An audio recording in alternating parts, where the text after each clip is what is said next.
დავბრუნდით პირდაპირ ეთერში და რა ვიცი დღეს სულ იძახდნენ რომ ეს რაღაც აჩიკოსთვის დღე არისო, მაგრამ ბავშვობაში მეც მყავდა ძაღლი, ბევრი სტრესი მაქვს ამ ძაღლთან დაკავშირებული.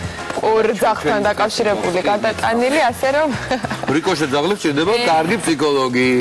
თუმცა კარგი, ყველაზე კარგი ამ ყველაფერში ის არის, რომ ამას ექნება პერმანენტული სახე, ანუ ეს არ იქნება მხოლოდ ერთჯერად ირჩევები, აი კიდევ რო გინდა და აღარ არის, ეს არის ყოველი 4 შაბათის, ასე ვთქვათ, ძირითადი ნაწილი ჩვენი გადაცემის, როდესაც ზიანოდარი მოვა და გირჩევთ როგორ მოვუაროთ თქვენს ძაღლს და გაგაგებინებთ იმას, რომ ძაღლის მოვლა მხოლოდ გასეირნებასა და მის ჭმევაში არ უნდა გამოიხატებოდეთ. ზიანოდას რაც შეეხება, მე დიდი სიამოვნებით ველოდებოდი ამ დღეს, იმიტომ რომ ძალიან დიდ პატივს მიყვარს ეს ადამიანი. ერთ-ერთი ჩვენი საახალწლო გადაცემა თუ ახსოვს შესტელემაურებას. ჭიქებზე რო უკრავდით, გახსოვს? ზიანოდარი იყო ჩვენთან ერთად თავის მეგობრებთან ერთად ძალიან კარგი ესეთ საახალწლო გადაცემას გამოგვივიდა. ასე რომ ამ მრავალხრივი ადამიანი გახავთ, განსაკუთრებული ცხოვრების წესით და 4 შაბათობით იგი იქნება ჩვენთან ერთად, რასაც მე ორივე ხელით მიესალმებ. ორივე ხელით. ეს სულ ყავდა ბავშვობაში ძალიან და მე ყველას ალერგიები და რაღაცეები ჭირდა, მაგრამ ქუჩაში თუ დავინახავ, მიზებებული ვარ. ყველა ძაღლი. ყავს მათთვის, როგორ გახადონ თავენ ძაღლი უფრო ბედნიერი და ესე ვთქვათ, სრულყოფილი ოჯახური გარემო შეუქმნან, ხო? იმიტომ რომ იმანაც გაგიხედა. ამას გასწავლის ყოველ 4 შაბათს ზიანოდარი. ჩვენ გვაქვს ახლა პატარა სიუჟეტი, რომელიც მის გაცნობაში დაგვეხმარება, როგორც ივანს გქონდა, ამ მრავალფეროვანი და მრავალმხრივ საინტერესო ადამიანია და მოდით ნახოთ ეს ერთგვარი პორტრეტი ზიანოდარი. ნახოთ. ზიანოდარი, პროფესია ძაღლების ფსიქოლოგი მრავალფეროვან ინტერესებს იოლად შეუთავსა. სახლზე, სადაც ეზოში ბევრი ძაღლი ირბენს, ბავშვობიდან ოცნებობდა. თუმცა ლაბრადორზე ზრუნვა არც ეზოიანი სახლის გარეშე აღმოჩნდა შეუძლებელი. უკვე 5 წელია ყოველი დილა ნემოს გასაირნებითა და ვარჯიშით იწყება. ძაღლის წვნა უნდა დაიწყოს უკვე შეიძლება 2 თვის ასაკიდან. ხო არ გეგონოს რომ ლეკვია და პატარა და ვერ ისწავლის, ყველაფერს ძალიან კარგად სწავლობენ. უნდა დაიწყოს 2 თვის ასაკიდან და გაგრძელდეს მთელი ცხოვრება. 6 წლის არის ნემო და დღემდე ერთი დღე არ მაქვს გამოტოვებული 5-10 წუთი მაქსიმუმ არ არის მეტი საჭირო. რამდენიმე ძირითადი ბრძანება დაჯიქიადიქი მოდი. თუ თქვენ რაღაც განსაკუთრებულს ასწავლით, ხელი მომეცი, გადაწყვირავდი, ფეხებს შორის გაიარე და რაღაც ხრიკებს, იმას კიდე ცალკე დამატებით სწავლება. მე მაგას არ ვასწავლი, რავი, არ ჩავთვალე საჭიროდ. ვარჯიში უნდა ყოველდღიურად მოკლედ, გარდა სიარულისა 1 საათი, გარდა სირბილისა, თამაშისა აუცილებელი არის 5-10 წუთი ვარჯიში. უჩვეულო საქმიანობა ძაღლების ფსიქოლოგია მას შემდეგ დაიწყო, რაც ნემოსთან ურთიერთობის სირთულეებს მისი აღზრდის პირველივე დღეებში შეხვდა. იმისთვის, რომ ოჯახთან ნემოს თანაცხოვრება კომფორტული და უპრობლემო გაეხადა, შესაბამის ლიტერატურას დიდხანს ეცნობოდა. ბატონო, თქვენ თბილისში აი 10-ობით ადამიანისთვის უკვე გაქვთ უამრავი რეკომენდაცია მიცემული და საინტერესოა თქვენ თვითონ თუ გქონიათ საკუთარ ძაღლთან მუშაობის ან ურთიერთობის რაიმე პრობლემა? კი, პრობლემა კი არა, თავიდან საერთოდ აზზე ვერ მოვედი, ეს ლაბრადორი რას ნიშნავდა. თან დიდი ტანისა იყო, მანამდე პუდელი მყავდა. ეს თავიდან უკვე იმაზე დიდი იყო. და უკვე მეგონა რომ რა ხან ამხელა ტარიანა, ამხელა წონა აქვს, ეს უკვე სერიოზული ჭკვიანი ძაღლია, არა და 2 თვისა იყოს. და ნუ ეჩხუბებოდი რა თქმა უნდა ასე. ნუ დარბოდა არ მიჭერებდა ღრმი და რაღაცა. საკუთარი გამოცდილება მოგვიანებით ათეულობით ძაღლის პატრონთან მუშაობისას გამოადგა. ზიანოდარს დახმარებისთვის მიმართავენ ყველგან, სადაც ძაღლის არანორმირებულ ქცევასთან გასამკლავებლად პატრონი უძლურია. მიდგომა, რომ არ არსებობს ცუდი ძაღლი, არსებობს მასზე ზრუნვის არასწორი წესები, ყოველთვის ამართლებს. მოკლედ გადავწყვეტე, რომ რაღაცნაირად შემეცვალა ჩემი დამოკიდებულება ძაღლთან. ამასობაში წიგნის გამოვეცი ამ სწავლარ კითხვაში ერთი. დიახ. და დღეს მოგვარდა პრობლემები მალევე? როგორც ხედავთ, აბსოლუტურად უპრობლემოდ მიჯერებსაც არ ქვია, თვითონ ცხოვრობს ისე, როგორც უნდა იცხოვროს. აღმა იცის თავის წესები, იცის თავისი საზღვრები, იცის როდის უნდა ჭამოს, როდის ისეირნოს, როდის არ გააკეთოს. პროფესიით ფიზიკოსია, თუმცა მის მრავალფეროვან საქმიანობათა ჩამონათვალში ამ პროფესიისთვის ადგილი არ მოიძებნა. 30 წლის ასაკში ინგლისური ენა დამოუკიდებლად ისწავლა და თარგმნა დაიწყო. მოგვიანებით კი საკუთარი გამომცემლობაც გახსნა. 6 წლის წინ სოფტეჯექტარ რო წამოვედი, რაღაცა უნდა გამეკეთებინა და რაღაც ვიფიქრე. მანამდე ერთი უკვე დიდი ხანი თარგმნელად მუშაობდი, 10 წელი მაინც და თარგმნელობით სამყაროში და წიგნების სამყაროში მოძრაობდი. გადავწყვეტე ერთი პატარა გამომცემლობა მეც გამეკეთებინა, გავაკეთე გამომცემლობა. იქამდე დიდი ხნით ადრე სანამ ძირითად საქმიანობა ძაღლებზე ზრუნვას აირჩევდა, ნოდარ მანჩხაშვილს თბილისში მუსიკოსად იცნობდნენ. Soft-Eject-ის ყოფილი დრამერი პირველად ჯგუფის მუსიკალურ კლიპებში გამოჩნდა. მუსიკალურ საქმიანობას დღემდე აგრძელებს. ახლა შექმნილ ბენდში, რომელსაც სახელად ძია ნოდარის ბენდი შეურჩია.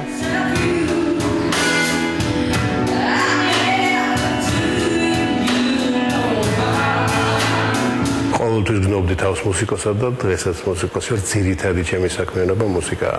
ჰობი ნამდვილად არ არის. უბრალოდ დიდი პაუზა გამომივიდა. მას შემდეგ რაც Soft-Eject-დან წამოვედი და ეხლა გავადგინე მუსიკასთან ერთად. საკუთარი ბენდი გავაკეთე, ახალგაზრდა ძალიან მიჭირე ხალხი მოვიკრიბე. უკრავთ ვემზადებით ესე საკლუბო საქმიანობისთვის.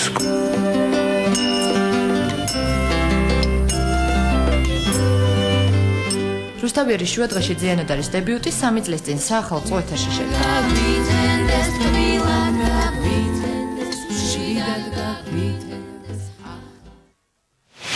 ოხ მერიკო და რა მაგარი ეს არ მაგარი იყო კი კაი ყოფილა კებზე რო უკრავდი ჩვენ ახსოვს ახალი წელი მოვა მანამდე ყავს ერთი ფანტასტიკური სტუმარი როგორც თქვით ყოველ ოთხშაბათ დღეს სტუმარი აღარა გამოდის უკვე და არც ის გამოდის ფსიქოლოგი ჩვენიც მარტო ძაღლების კი არა ალბათ და არც ის გამოდის ძიმა რომ ოფიციალურად წარადგინებთ რომ ძია ნოდარია და რა მოგზადი ძია ნოდარ მოგზანდით უკვე ბრენდი ხარ გულგრილად ვერ ჩაულით ეხლა ალბათ ამის დანახვაზე გულმა რეჩხი მიიღო სხვათა შორის მოგზანდით პირველი ბატონი კარგი ვინმე ყოფილა ეხლა დავინახე პირველად მერე ჩამეწერეთ ეს ვიდეო უყურო ხოლმე აუცილებლად თქვენ გახსაც აყურებინეთ რომ უფრო კარგად მიხვდეთ სრული უფლებებით სარგებლობთ უკვე ჩვენთან დღეიდან ბუნების ამოძრობა შევძელი 2 წამში პირველად დავინახე და არ ახვდა მას ძაღლი მისი მეგობარი თან მითხრა რომ იმდენათო ნერვიულობსო გზავრობას და იმდენად განიცდისო რომ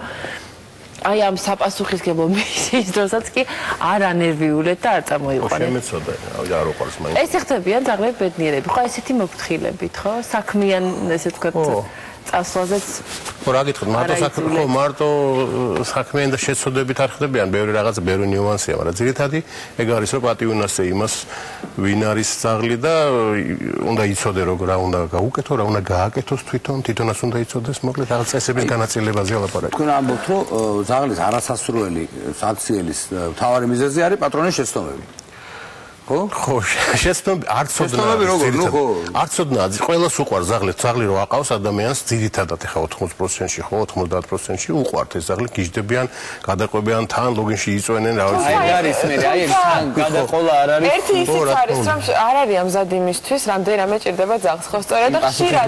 იმ პასუხისმგებლობის წინაშე რო დგებიან, შემდეგ აჩუქებენ ამ ძაღლებს და ფსიქოლოგიას უნგრევენ. ან გარეთ უშვებენ და ძაღლები დარბიან. ან აგდებენ ქუჩაში. იცით რა, მოდი უფრო ახლოს რო იყო, თუ შეიძლება აი ვისაც ყავს ძაღლები და ჩემი უკვე 5 წლისაა ინაცვალოს მამა ფეხიც ხომ მოგტეხა პირველი რა შეიძლება ურჩიოთ ვინც აი ეხლა აიყვანა ძაღლი ეხლა ყველაზე პატარა ლეკვი ყავს და აი პირველი რჩევა რა შეიძლება მივჩეთ რომ მივჩეთ რომ რაღაც შეცდომა არ დავუშვა ჩემ ძალიან ბევრ მეგობარს ყავს შეცდომა ხო ნუ ესე გარნო შეჭდეს თავიდანვე მენის მოჩლექვით არ უნდა ელაპარაკოთ ხო ზუსტად მაგაშია საქმე რომ დაინახავს ლეკვის ცხადია იმ ცდუნება ესეთ საყვარელი ლამაზი პატარა ბუნჩულა მოუნდება იმასთან რაღაც ბევრი თამაში მხოლოდ მოფერება და თამაში აქვს ყველაფერს უჭამს როგორ გადავატანოთ ეგ უკვე ძალიან ესეთი მიდგომარე შესასვლელი მაგას ძალიან სერიოზული ლაპარაკია და ეგ გადაცემები იქნება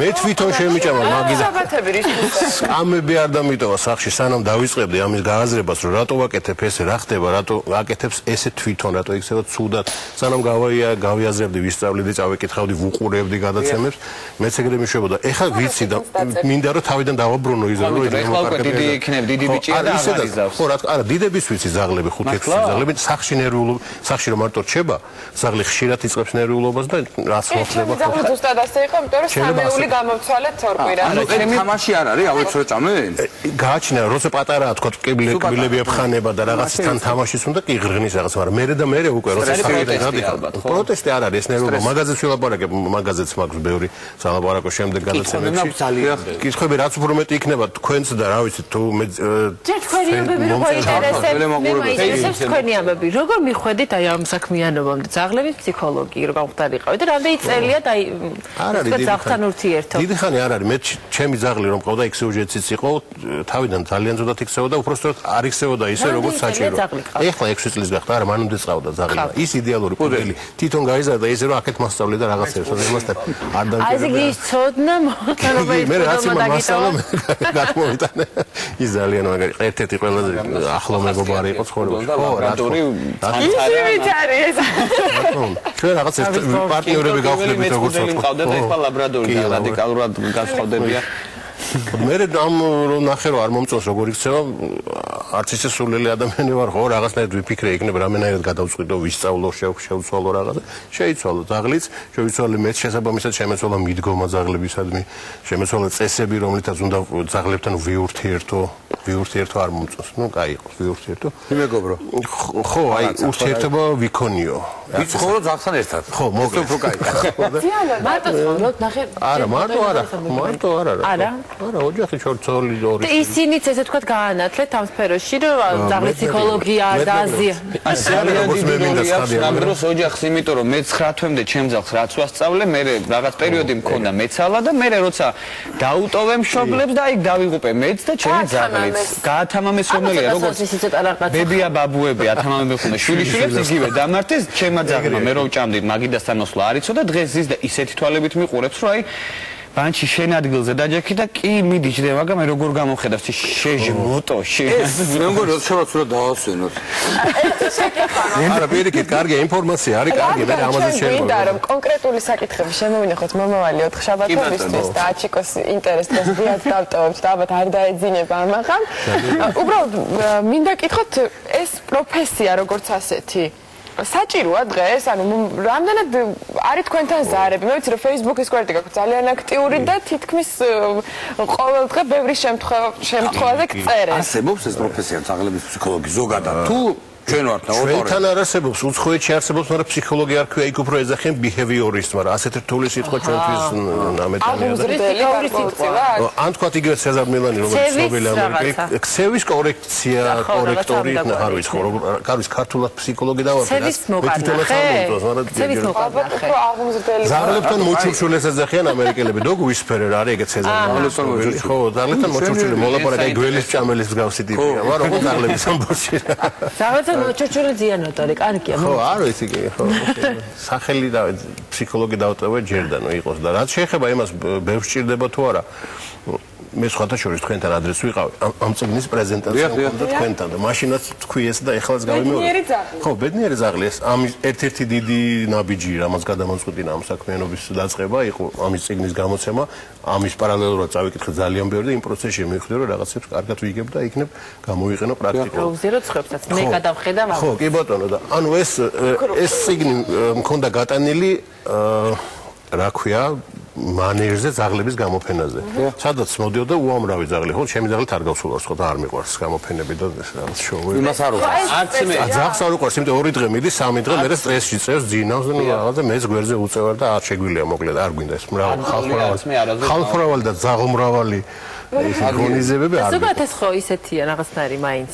ზემოქმედება ძაღლთან ძალადობა გამოდის არა რომ ესე კაი არა ესე არ გააჩნია ზოგს ძაღლს უყვარს საერთოდ მაგრამ მიჩვევა უნდა მაგასაც ზოგი ძაღლი მაგისტვის არის დაბადებული თითქოს ძაღლებსაც ხო სხვადასხვანაირი ხასიათი აქვს ზოგი როგორც ადამიანს ჩვეულებრივად ხო ზოგი ძაღლი პირიქით თუ არ წაიყვანა ერთი კვირა თუ გავიდა და სადმე გამოფენაზე არ გავიდა ან არ გაკრიჭეს ან რაღაც არ გადაუღდა ის კონსკრენდა იმ გამოფენის ამბავი მივიდეთ რომ არსებობს ზიანოთი მომსახურება ამ ქალაქში და ალბათ ბევრმა არ იცის ეს კი, ხო, აი მომსახურებაზე ხო და რას ვამბობდი, მოკლედ ბევრი ხალხი იყო ყველა ძაღლი, ყველა 80% იქცეოდა ძალიან ცუდად.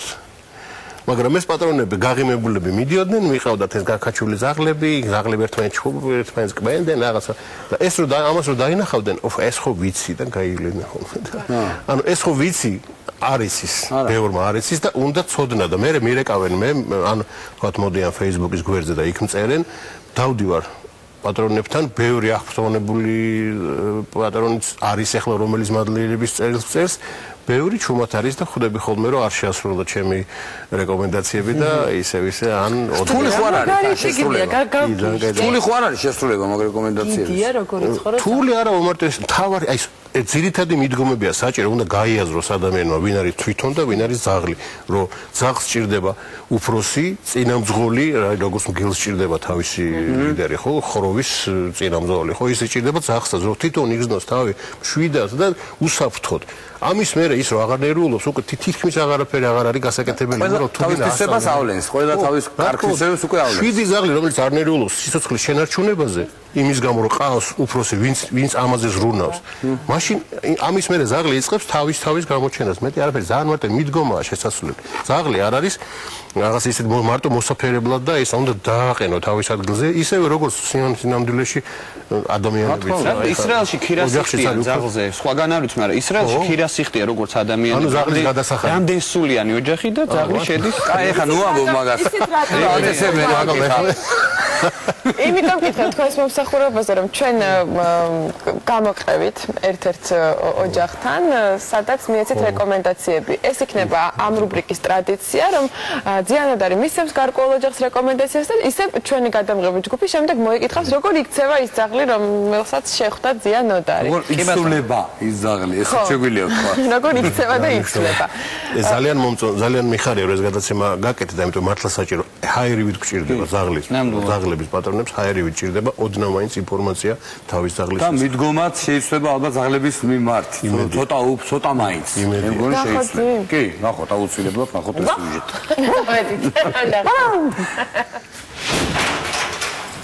გამარჯობა ძიანოდარ როგორ ახართ რავი არა მეშას ეს ვინა მობზანდით ეს არის ჩვენი ზერო ხო რავი არ გამოდი მოდი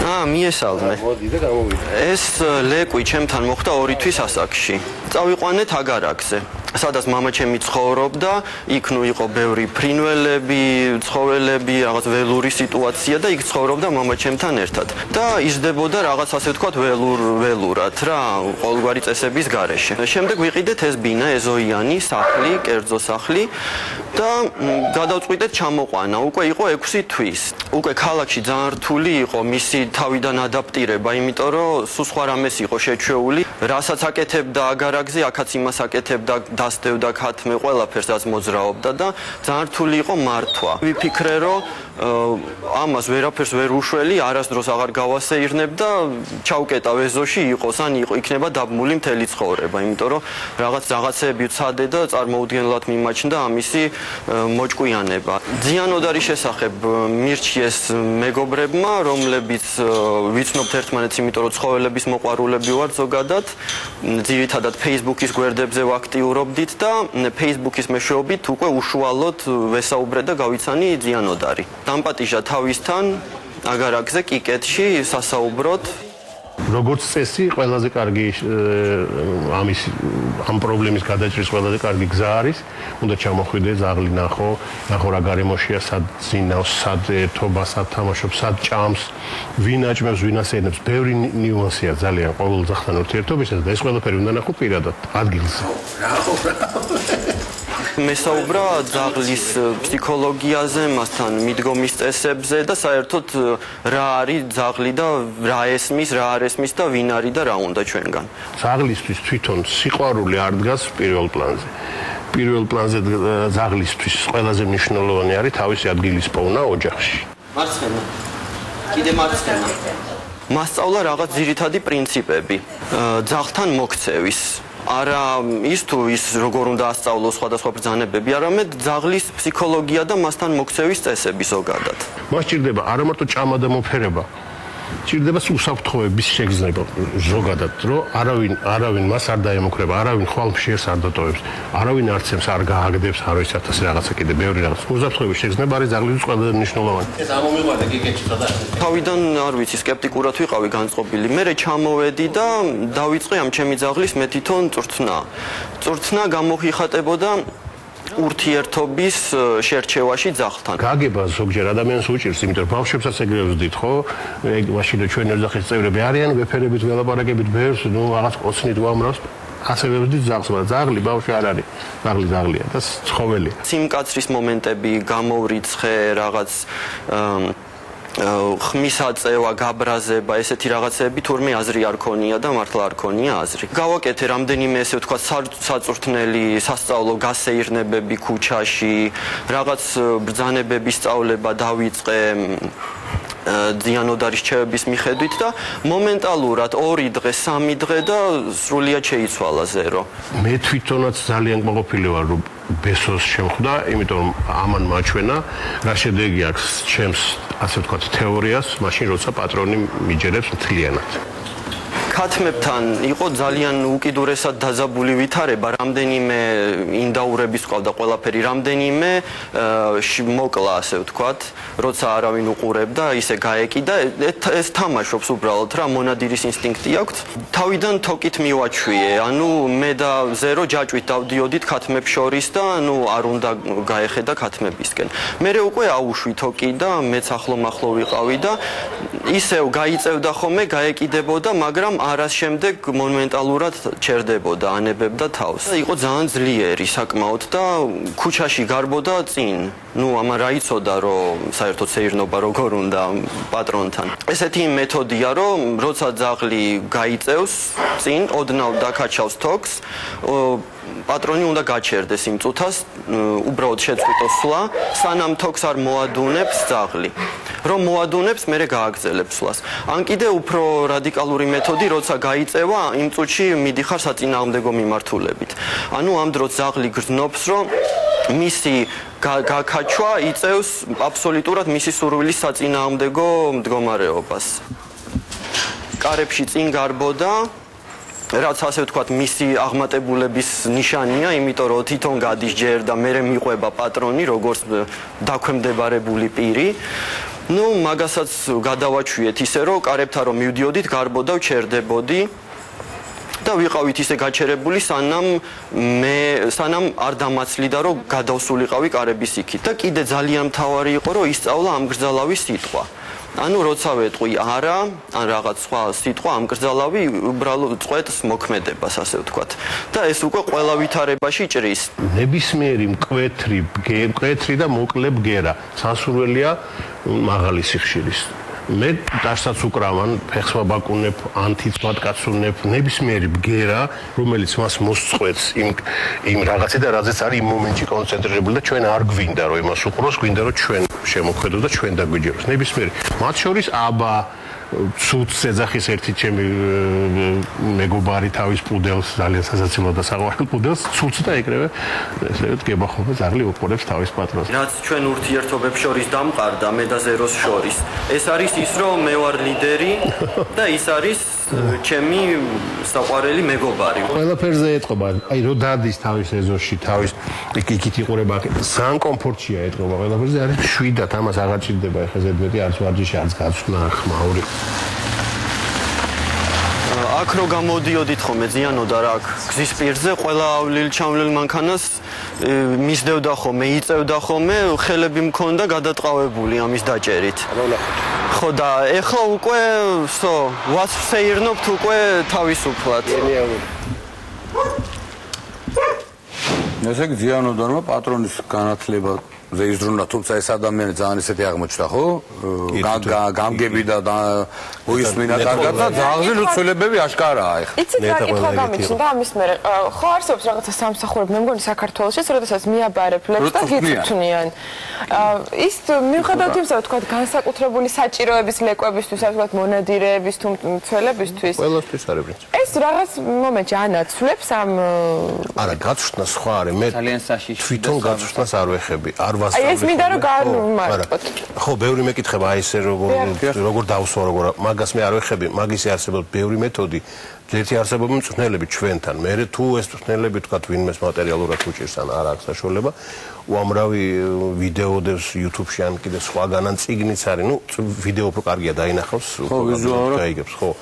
და მე არ ვეუბნებ, იმიტომ რომ იმას შეიძლება მე რაც ვასწავლე, ის არ მოსწონს. მაგალითად მე ჩემთვის ბევრი ნანახი მაქვს ხო ბევრი ვიდეო ავირჩიებ ჩემთვის რომელი სიტყვების მომწონდა რომელი ხელის მოძრაობაც მომწონდა და იმას ვაკეთებინებ ხო სხვა შეიძლება არ მოეწონოს ამიტომ მეც ხნას არ ვეხები და თან არა ვარ რაც რისი სპეციალისტის არა ვარ არ მინდა რომ მას ჩავერ ვეტერინარულ რაღაცებსაც მეკითხებიან ხოლმე აი ესე კუჭი აეშალა რა ვქნა არ ვიცი ბატონო მე ეს ვეტერინარი არ მისწავლე რაც ვისწავლე იმაში სიამოვნებით ვეხმარ ქცევებს ხო არა მარტო საუბრით არა მარტო საუბრით არა 3 საათი ვესაუბრებ პირველ რომ ნახოთ შეიძლება ვფიქრე ძაღლს თქო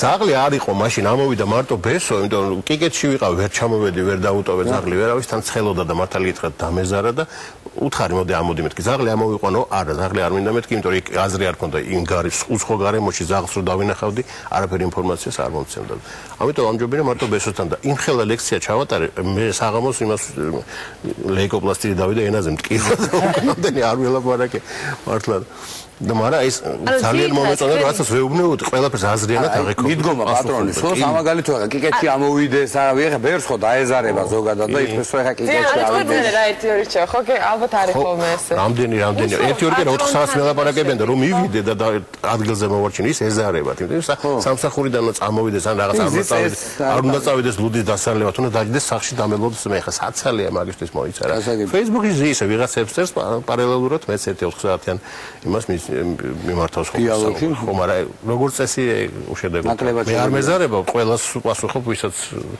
ვინც მეკითხება ანუ არ გამა იქით გამოდით ჩვენ გვაქვს შეხება მხოლოდ პატრონებთან და მათზე ზემოქმედებთ ანუ თქვენი სახელით ვამბობ არა ეს იყო ეს გრადუალი იქნება ამ მესიჯების გაშვება ხო ეთერის მეშვეობით ხო და პატრონებზე პატრონს ძალიან ბევრი რჩევა ჭირდება დაწყებული ზოგადი მიდგომისგან და საფუძველიდან დამთავრებული ნებისმიერ თუნდაც იმიდან როგორ უნდა წავიდეს როგორ უნდა ისწავლოს სახელიდან წასვლა ისე რომ ზაღლმა სახლში არ ინევლოს და არ დაღრღნას მაგით. როგორც ბავშვს უნდა გამოეპარო რომ არ გამოგეტეროს. არა, პირიქით არ უნდა გამოეპარო. პირიქით უნდა აჩვენო ეს მერე და მერე ხმართ დეტალებზე არ ახალ. ზაღს თუ გაეპარები, გვანც არ დაგხვდება არაფერი სახლში. ბავშვს ეგრე ამბობენ, მაგრამ არ ჭრის ეგ მეთოდი ზიანო და აი მე გასწავლეთ როგორ უნდა გაეპარო ზაღს და მე თუ გინდა ბავშვს გააკეთო. აი მე გასწავლეთ, იმიტომ რომ ჩემი პროტესტის ნიშნა თორსა მარტო რჩება ადის ჩემი მშობლების საწოლზე და ურევს. აჰა. ურევს ეს ბილა. ასაც აქამდე არა, ბილა თქვი, იმიტომ რომ რა ხდება სახლში არ იცი და. ხო, კი ბატონო, რიდის სიამოვნებით თუ გინდა წამოვალ სახლში, ანუ მე რას ვამბობ ეხლა თქვენ კითხეთ ხო, მარტო პატრონებს ველაპარაკებით თუ არა, არ ველაპარაკებ მარტო პატრონებს, პატრონებთან ვარკვევ რა მინდა, ვეღაზლიო რჩევას და მე ვმუშაობ ზაღთან. კი ბატონო, პრაქტიკულად ვაჩვენებ როგორ უნდა იმუშაო. შემდეგ ოთხშაბათს აჩიკოს მშობლების აძინებლიდან. კი ბატონო, დავიწყოთ მე არ წინააღმდეგი. ეგ იყო პირველი შემთხვევა დიდი სიამოვნებით. მაგძას დამშვიდებულს თუ მანახებთ? ზიანობა? ხო. ხო, ჩვენ მანამდე კაი დიდხანს მოწევს ურთიერთობა და კარგი ამიხსნათ რა. მოგრე დავიწყეთ რაც თავარია. ეხლა დრო ამოიწურა უკვე ეს ესეთი გაცნობიტი ხასიათი იყო და კიდევ უფრო საინტერესო ოთხშაბათებს ვერით, ხო? რა თქმა უნდა, ჩვენთან ემაყურებელი წაუსებად ჩაერთვება შემდეგი ოთხშაბათთან უკვე. ძალიან მიხარია. ეხლა ოთხმეხა ტელემაყურებელს მოვიციდეთ უკვე ხედა? ეხლა ძალიან ნამდვილად ყველანაირ აუდიტორიაზე მუშაობ. განჩი ჩვენ რეკლამაზე გავდივარ. დიდი მადლობა დიანა და რეკლამის შემდეგ მარიკო ლეჟავა ახალი ბენდით ჩვენთან და მუსიკალური ნომრით.